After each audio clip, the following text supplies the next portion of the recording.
Hare Krishna, welcome to maths lover. जैसे आप सब बच्चे जानते हैं कि एमसीक्यू और ऑब्जेक्टिव टाइप्स के क्वेश्चंस अब क्वेश्चन पेपर का एक बहुत इंपॉर्टेंट पार्ट बन गए हैं। वैसे तो 8th क्लास के जो एग्ज़ाम हैं वो स्कूल एग्ज़ाम्स होते हैं, हर स्कूल अपने हिसाब से पेपर को सेट करता है, लेकिन किसी भी स्कूल में 10 मार्क्स के एमसीक्यू या 15 मार्क्स के एमसीक्यू और ऑब्जेक्टिव टाइप्स के क्वेश्चन ज़रूर पूछे जाते हैं। तो आज हम इस वीडियो में डिस्कस करेंगे MCQ of very much important topic, that is introduction to graph. तो आइए इसके कुछ एमसीक्यू को देखते हैं। The first question is, if y coordinate of a point is 0, then it always lies on, the first option is first quadrant, the second option is second quadrant, the third option is x-axis and the fourth option is y-axis। चलिए पहले इसके concept को समझते हैं। Graph के ऊपर जब हम दो परपेंडिकुलर लाइंस को ड्रॉ करते हैं तो ये जो हॉरिजॉन्टल लाइन होती है इसे हम कहते हैं x-axis। अब एग्जामिनर आपसे पूछ सकता है कि what is the name of the horizontal line in Cartesian plane, तो आपने याद रखना है इसे हम कहते हैं x-axis, और ये जो वर्टिकल लाइन है इसे हम कहते हैं y-axis। तो सेकंड क्वेश्चन हो गया, what is the name of this vertical line in Cartesian plane, the answer is y-axis। And name the point where these two lines meet, the name of the point is O, origin, and its coordinate is 0 0।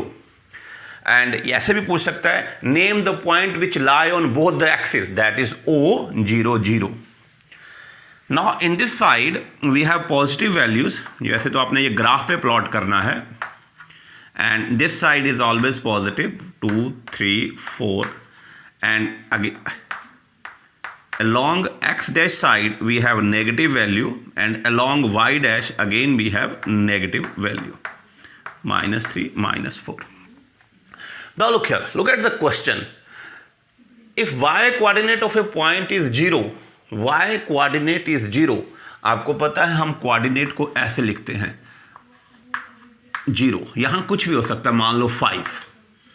if y coordinate of point is 0, then it always lies on, if I want to plot this point 5, 0, always remember you are always here, आप हमेशा O पर हो।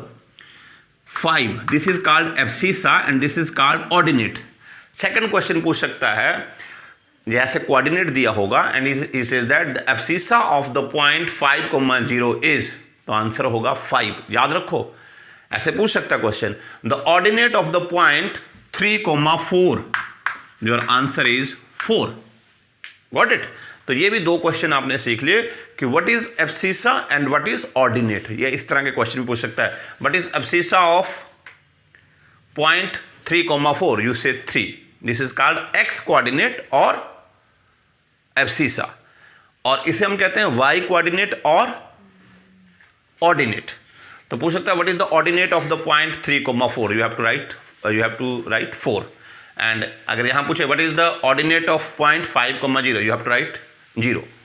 No, I am telling you how to plot this point 5, 0। Remember you are always here at O। पहले आपने along जितना x coordinate होगा उतना जाना है x एक्सिस की तरफ, अगर नेगेटिव हो तो x डैश की तरफ। नाउ इट इज पॉजिटिव 5, तो you have to move here and come here, this is 5। From here you go first to here. Now next point is 0, you have not to go anywhere, so this is our point 5, 0। now look here, if the y coordinate is 0, the point always lies on x axis, so this is our answer। अब मैं इसी question को अगर change कर दूं, अगर मैं यहां x लिख दूं, अब ध्यान से समझो, अगर मैं इसकी जगह x लिख दूं, if x coordinate of a point is 0, then it always lies on, there is 4 option, this is called first quadrant, this is called second quadrant, this is third quadrant, and this is called fourth quadrant। अब x coordinate of a point is 0, mean x 0 होगा, x coordinate mean जैसे मान लीजिए point है 0, 2, तो x coordinate 0 है और Y coordinate कुछ भी हो सकता है। तो अब अगर मैं 0,2 प्लॉट करना चाहूँ तो मैंने पहले कहा हम हमेशा यहाँ रहेंगे, जितना एक्स कोऑर्डिनेट है हम उतना मूव करेंगे अलोंग एक्स एक्सिस, तो वो तो 0 ही है तो हम यही रहेंगे, और 0 से अब हम 2 की तरफ मूव करेंगे तो अलोंग वाई एक्सिस ऑर्डिनेट जितना है अलोंग वाई एक्सिस हम मूव करेंगे। तो ये आ गया पॉइंट, बी पॉइंट आ गया 0,2।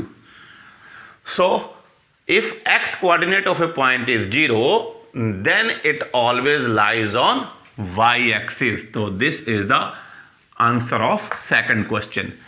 If x coordinate of point is 0, then it always lies on y-axis. Got it? Look at this question. Examiners question को जैसे मर्जी घुमा के पूछ सकता है।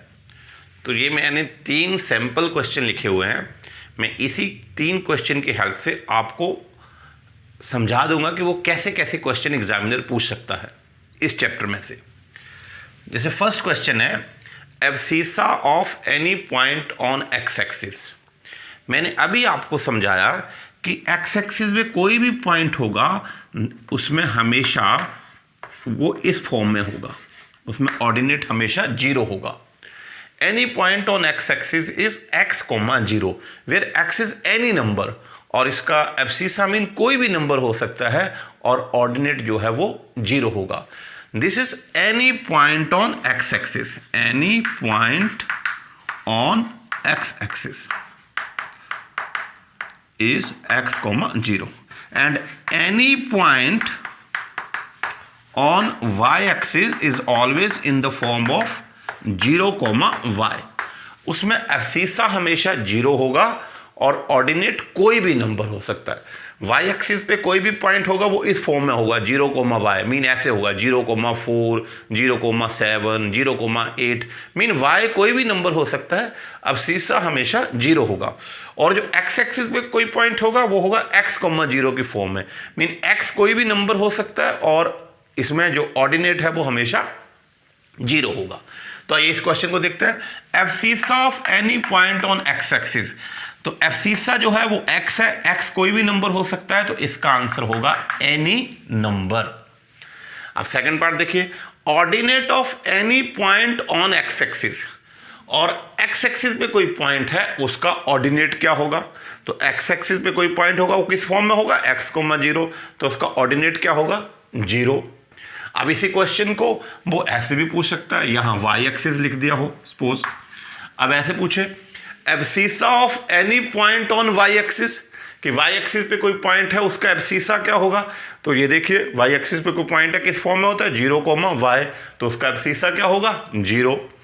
और ordinate of any point on Y axis, तो ordinate of any point on Y axis क्या है y मीन एनी नंबर, तो इसका आंसर क्या होगा एनी नंबर। अब ये देखिए इसी क्वेश्चन को फिर उसी तरह घुमा के पूछा है, the point whose ordinate is 4 and which lie on Y axis. याद रखना अगर वाई एक्सिस पे लाई कर रहा है तो किस फॉर्म में होगा 0, y के फॉर्म में, 0, y की फॉर्म में होगा। तो अब y कितना दे रखा है, ऑर्डिनेट कितना दे रखा है 4, तो पॉइंट क्या बन जाएगा 0, 4, तो ये हमारी ऑप्शन होगी 0, 4। Got it. इसी तरह से वो क्वेश्चन घुमा के पूछ सकता है, ऐसे पूछ सकता है 4 पॉइंट दिए है 4, 0, 0,4, 1,4, 4,2 out of these which point lies on x axis. अब कहेगा कि इनमें से एक्स एक्सिस पे कौन सा पॉइंट लाई करता है, तो आपने एकदम दिमाग में आना चाहिए कि एक्स एक्सिस पे पॉइंट लाई करता है that is in the form of x, 0, तो ये पॉइंट 4, 0 एक्स एक्सिस पे लाई करता है। इस तरह पूछ सकता है name the point which lie on Y axis, Y axis पे कोई पॉइंट लाई करता है वाई एक्सिस पे, तो वो आपके माइंड में आना चाहिए वो 0, y की फॉर्म में होगा, तो वो कौन सा पॉइंट होगा 0, 4, तो ये ऑप्शन हो जाएगी। अगर वो ये क्वेश्चन पूछे name the point which lie on both axis, जो दोनों एक्सिस पे पॉइंट लाई करता है that is our origin and its coordinate is always 0, 0, तो वो ओरिजिन पॉइंट होगा और उसके कोऑर्डिनेट हमेशा 0, 0 होंगे।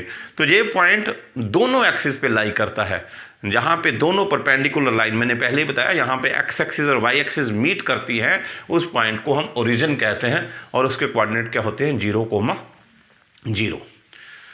और चलिए 2-3 क्वेश्चंस को और देखते हैं। इस चैप्टर में ज़्यादा क्वेश्चन नहीं है, यहीं से MCQ आएंगे, तो 1-2 क्वेश्चंस को हम और देखते हैं। वैसे तो बेटा इस चैप्टर में से बहुत से क्वेश्चन बन सकते हैं MCQ और ऑब्जेक्टिव टाइप क्वेश्चन, लेकिन हमने जो अपना सिलेबस है वो क्लास 8th के लेवल से ही हमने इसको सेट किया हुआ है, क्योंकि क्लास 8th में सिर्फ फर्स्ट क्वाड्रेंट तक ही डिस्कशन है, सेकंड, थर्ड, फोर्थ क्वाड्रेंट की डिस्कशन नहीं है। तो हमने क्वेश्चन जो है वो सिर्फ फर्स्ट क्वाड्रेंट और एक्स एक्सिस और वाई एक्सिस के बेस पे ही लिए हैं। तो इस क्वेश्चन को देखते हैं। The perpendicular distance of 3,4 from x axis. आइए पहले इसके कॉन्सेप्ट को समझते हैं। अगेन वही, अगर हम ग्राफ पे 2 लाइनों को ड्रॉ करें, परपेंडिकुलर लाइन को ड्रॉ करें, तो इसे हम एक्स एक्सिस कहते हैं और इसे हम वाई एक्सिस कहते हैं। मैंने अभी समझाया, इधर हमारे पास 1 2 3 4 और यहाँ पे 1 2 3 and there must be 4। Suppose this is 4। अब अगर हमने 3,4 को प्लॉट करना हो तो मैंने आपको समझाया, वी आर ऑलवेज हेयर। यहाँ से हम 3 मूव करेंगे, 1 स्टेप, 2 स्टेप, 3 स्टेप, और यहाँ से हम मूव करेंगे 4, यहाँ से ऊपर 1 2 3 4। मीन ये वाला पॉइंट हमारा 3,4 होगा। अगर मैं यहाँ से परपेंडिकुलर ड्रॉ कर दूँ, ये परपेंडिकुलर मैंने एक्स एक्सिस पे ड्रॉ कर दिया, यहाँ से अगर मैं परपेंडिकुलर वाई एक्सिस पे ड्रॉ कर दूँ, तो देखिए, चलिए इन लाइंस को मैं मिला देता हूँ जिससे आपको समझने में ईजी हो जाए।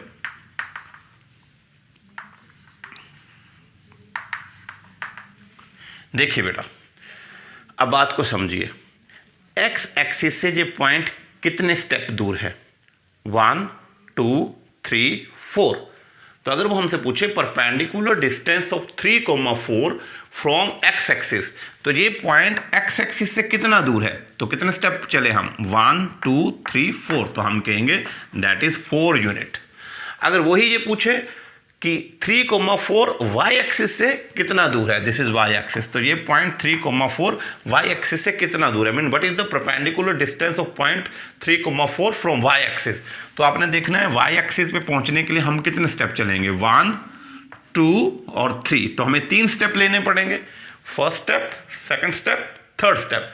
तो हम कहेंगे 3 यूनिट। तो आपने समझा कि जब हमें एक्स एक्सिस से परपेंडिकुलर डिस्टेंस निकालना हो तो वो हमारा ऑर्डिनेट होता है। तो क्या होता है? ऑर्डिनेट। और जब हमने वाई एक्सिस से परपेंडिकुलर डिस्टेंस निकालना हो तो वो हमारा एब्सिसा होता है। अब तो आपको समझ आ गया होगा। अगर वो पूछे 5 6 the perpendicular distance of 0.5,6 from Y axis, अगर वाई एक्सिस से पूछे तो आंसर होगा एब्सिसा, और अगर एक्स एक्सिस से पूछे तो आंसर होगा ऑर्डिनेट। तो अब क्या पूछ रहा है? From x axis. X axis पूछ रहा है तो आंसर क्या होगा? 6। अगर वो पूछ रहा है फ्रॉम वाई एक्सिस तो आंसर होगा 5। मीन अगर परपेंडिकुलर डिस्टेंस जो है वो एक्स एक्सिस से निकालना है तो हमारा आंसर होगा उसका ऑर्डिनेट, मीन 4। अगर हमने परपेंडिकुलर डिस्टेंस वाई एक्सिस से निकालना है तो हमारा आंसर होगा उसका एब्सिसा। सो आंसर हो जाएगा 3। गॉट इट बेटा? तो क्लास 8th में इस चैप्टर से ज़्यादा MCQ नहीं है, लेकिन इनमें से भी क्वेश्चंस आते हैं। आपने कॉन्सेप्ट को समझना है, सारी चीज़ों को माइंड में बैठाना है, और उसके बाद आप सभी क्वेश्चंस का आंसर देख सकते हैं।